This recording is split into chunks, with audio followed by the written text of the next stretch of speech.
Após 1 ano e 7 meses desempregado, o André finalmente conseguiu a tão esperada oportunidade de trabalho. Dias antes do seu casamento, mas com apenas 15 dias efetivado, um mal-estar repentino veio sobre ele, com fortes dores no peito e cabeça. E sem dinheiro para comprar o medicamento, ele entrou em coma por 20 dias. Nesse período, sonhou que havia morrido e estava sendo julgado por Deus.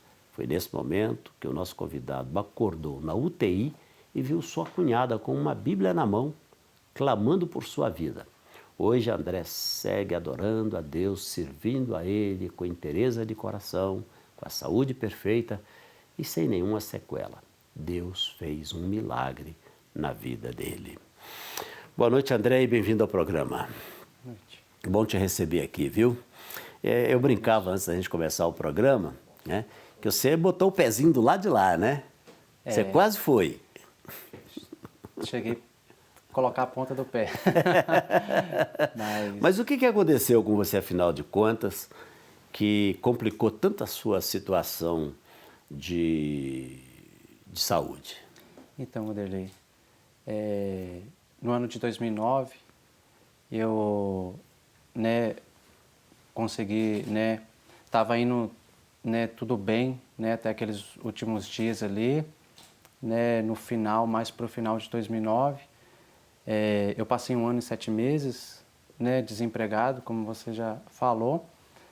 Então, eu marquei meu casamento mesmo desempregado ali e acreditando que tudo ia dar certo. Aí eu marquei o casamento, quando foi 15 dias antes do casamento, eu consegui um trabalho, registrado e muito feliz, me casei. Então, só que quando passou uns 9 dias, aproximadamente 9 dias ali, eu comecei a sentir muitas dores no peito, na cabeça, no trabalho ainda. Mas mesmo assim eu vim para casa e falei, poxa vida, eu sou tão novo de empresa, eu não posso dar motivos, nem atestados, E ali muito feliz com o que estava acontecendo, Casei com uma pessoa super especial, Realmente selecionada por Deus para minha vida. Então no decorrer, ali eu fui trabalhar novamente e só que eu passei mal lá no trabalho mesmo e eu fui trago, para passar no médico. E os médicos ali me trataram ali normalmente com uma consulta bastante simples e me mandaram para casa.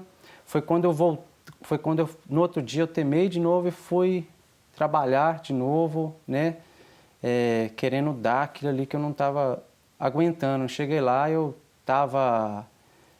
passei muito, muito mal mesmo, não estava aguentando parar em pé. Foi quando me trouxe de novo para o médico de novo, o carro da empresa. E ali os médicos, os primeiros diagnósticos mostraram que o meu sangue estava contaminado, que eu precisava de tomar alguns medicamentos. E esse medicamento na época... Mas que contaminação era essa? Ele só relatou que o meu sangue estava contaminado, que eu precisava de tomar um medicamento no valor de R$500. E eu não tinha condição ali, por eu ter passado um período muito grande de desempregado e por ter casado ali, E então eu falei com a minha esposa, falei, não, eu vou melhorar, não precisa disso não. Só que no outro dia a situação piorou mais ainda.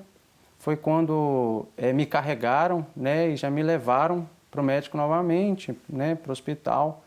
E ali começou a fazer uma bateria de exames ali.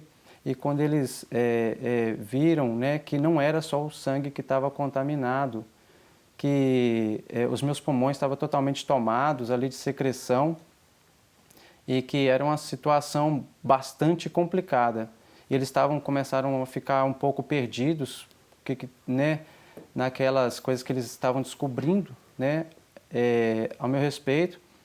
E começaram também a fazer alguns outros exames, porque eu comecei a delirar comecei a não conhecer mais nada, e a gritar, e a não conhecer nem as pessoas, nem a minha família. Foi onde que eles descobriram também que o meu fígado estava derretendo. E ali, com aproximadamente dali uns 4 a 5 dias do primeiro dia que eu comecei a sentir dores, eu já entrei em coma. Então foi uma correria atrás de uma UTI, né? E os médicos falaram com a minha família que a minha situação era grave e que eu precisava de uma UTI se eu quisesse viver, pelo menos para despedir da minha família, né? Pelo menos antes deles, né, dar o diagnóstico final. Então, quando eu fui encaminhado para uma UTI, onde começou, né, o processo, os médicos ainda um pouco perdidos ali com aquela situação, né, não tão acostumados com aquela situação tão grave daquela forma. E quando eles começaram a me tratar com alguns medicamentos e com alguns conhecimentos que eles tinham da H1N1, né, também conhecida como a gripe suína, né, como em 2009 estava aquele surto, né. Então, foi passando alguns dias e a situação foi realmente se agravando. Mas né? a conclusão é de que era o vírus dessa... Era H1N1. Era o H1N1. Então, eles começaram a me tratar com aqueles medicamentos e aprofundar no conhecimento, né? No conhecimento para... Mas nessa fase você estava em coma. Em coma já. Isso foi tudo relatos dos próprios médicos. Durante o coma você não se lembra de nada?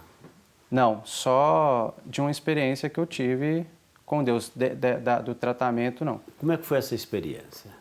Essa experiência foi quando eu estava, né, certo, né, de que eu tinha morrido, né? Então... Isso foi de que forma? É como se fosse um sonho dentro desse período do coma? Sim. Como se fosse um sonho? Como se fosse um sonho. Eu falo como se fosse porque, às vezes, quando a gente conta para algumas pessoas, as pessoas realmente levam isso como um sonho. E para mim isso não foi um sonho. Para você foi o quê? Para mim foi um acontecimento real. Uhum. Real. Entre uma das paradas cardíacas ou paradas respiratórias que eu tive, algumas, né? Naquele momento de coma. Então, esse momento, eu já não tinha mais o meu corpo, né? Já era só o meu espírito. Então, nesse período, eu estava ciente, né, de que o meu corpo havia morrido. Então, eu fui direcionado a um julgamento, né, onde estava ali totalmente consciente do que estava acontecendo, que o meu corpo já tinha acabado, né, e realmente a minha família iria enterrar o meu corpo. Eu estava totalmente ciente dessas coisas. A minha família agora vai pegar o meu corpo e vai enterrar. Mas houve um momento em que os médicos constataram que o seu organismo havia paralisado totalmente, que nada funcionava no seu corpo? Coração, eu tive algumas paradas cardíacas e respiratórias, sim. Na verdade, os aparelhos que me ajudavam, que me mantinha. Né, um dos aparelhos, por exemplo, né, foi o tubo de oxigenação, que entupiu numa noite, onde estava tendo uma reunião, onde uns 10 médicos ali estavam em reunião naquele momento. Eu tive até com o médico depois, bastante tempo depois. Mas voltando lá ao que você chama de uma experiência espiritual, não exatamente uma visão. O que você viu? Eu fui direcionado a uma sala, a uma porta. E tinha um corredor bastante grande, né? E no fundo dele tinha uma porta ali. Quando eu encontrei com um ser, né? Eu não sei identificar, não sei falar se era um anjo, se era, né? Passou de sentido contrário por mim, só disse assim, é ali, tá? E eu, ok, obrigado. Quando eu fui direcionado até essa porta, entrei por essa porta, não tinha, cheguei lá, pensei, vou ver a face de Deus, porque Ele é o juiz, então Ele que vai fazer o meu julgamento. Então, quando eu entrei nessa sala, não tinha ninguém nessa sala, e eu pensei, ele vai chegar, né? Vou aguardar. Então, uma voz bem forte, bem grave, perguntou para mim, André, você sabe que hoje é o dia do seu julgamento, não sabe? E eu disse, eu temi aquela voz naquele momento e disse, sim, Senhor, eu sei. E ele falou assim, por que, André, que você acha que você merece ser salvo? E eu respondi para ele, não, Senhor, eu não acho que eu mereço ser salvo. E ele perguntou, mas por que você acha isso? E eu respondi para ele, Senhor, apenas há 2 anos eu tenho tentado conhecer a sua palavra, tenho tentado ouvir a sua voz e me preocupado com a sua vontade em relação à minha vida. Mas 20 anos da minha vida eu passei sem querer te conhecer, querendo conhecer a mim mesmo, o que eu gostava, o que eu queria. E não me preocupava com o que o Senhor pensava a meu respeito. Então, foi aonde eu saí, foi aonde, naquele momento, ele não me respondeu, eu não saí da sala, ele não me respondeu se eu ia ser salvo, se eu não ia ser salvo, e eu acordei na UTI. Simplesmente acordei na UTI, onde eu deparei com a minha cunhada com a Bíblia na mão. E deu um sinal para mim se queria que lesse a Bíblia para mim. E eu não me mexia, porque eu não podia me mexer e não aguentava também. Ficava na posição só, durante todos aqueles quase 2 meses que eu fiquei no hospital. E ela leu mais ou menos assim para mim, eis que eu trazia-te até mim, mas devido ao clamor da terra, eu te dou uma nova chance. Então, naquele momento, eu conheci que Ele era Deus na minha vida, que Ele tinha um propósito muito grande na minha vida e depois jamais jamais eu tive dúvida. E a reversão de todo o processo? Como é que se deu? Como é que você saiu da UTI? Eu saí da UTI ainda no... Você estava mal, você teve parada cardíaca, parada respiratória, uma série de consequências. A partir dessa visão que você teve, dessa experiência que você teve, da sua cunhada lá dentro da UTI com você, como é que reverte a coisa ali? Então, eu saí da UTI, saí do hospital ainda numa cadeira de roda, né, com a possibilidade de não voltar a andar. E os médicos tinham passado, né, para a gente. E foi onde eu fiz fisioterapia, né, durante 2 anos. E Deus completou o milagre na minha vida, porque acredito que Ele não faz a obra pela metade. Então Ele acabou de levantar esse testemunho na minha vida de que Ele... Isso faz quanto tempo, André?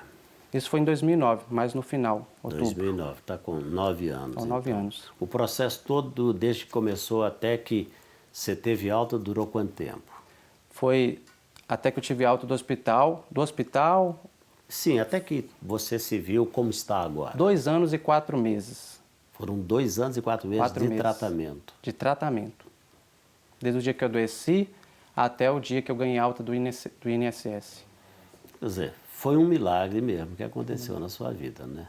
Porque muitas pessoas naquele período que passaram pela mesma situação, infelizmente não resistiram. Foi surpreendente até mesmo para os médicos, que já eram acostumados com... Mas como tudo que Deus faz, né, é surpreendente. Amém. André, obrigado por ter vindo ao programa. Eu que agradeço. Deus continue te abençoando, Amém. viu? Fica aí um pouquinho mais comigo. Vamos orar agora, vamos falar com Deus. Quem sabe você está precisando de um milagre também, assim como Deus fez na vida do André, pode fazer na sua. Se você puder e quiser, não é obrigado, mas se quiser, coloque a sua mão sobre a minha. Vamos orar. Querido Deus, mais uma vez, obrigado. Obrigado pela vida do André, obrigado pelo livramento que o Senhor deu a ele, pela experiência tão forte que ele viveu. Obrigado também por aqueles que estão orando comigo agora e que precisam de um milagre, de uma intervenção. O Senhor é um Deus de milagres e eu sei que o Senhor pode, neste momento, contemplando a cada vida, visitando a cada uma delas, levar a resposta à oração que elas estão fazendo. No nome de Jesus oramos, agradecidos por tudo, no nome de Jesus. Amém, amém e amém. Infelizmente o nosso tempo acabou, mas... Não quer ficar um segundo por fora da nossa programação? Agora você pode nos acompanhar através das plataformas digitais. Queridos amigos e amigas, preciosos irmãos e irmãs, não perca tempo. Acesse, curta e siga-nos. Fique por dentro de tudo o que acontece aqui. Rede Super, inspirando você.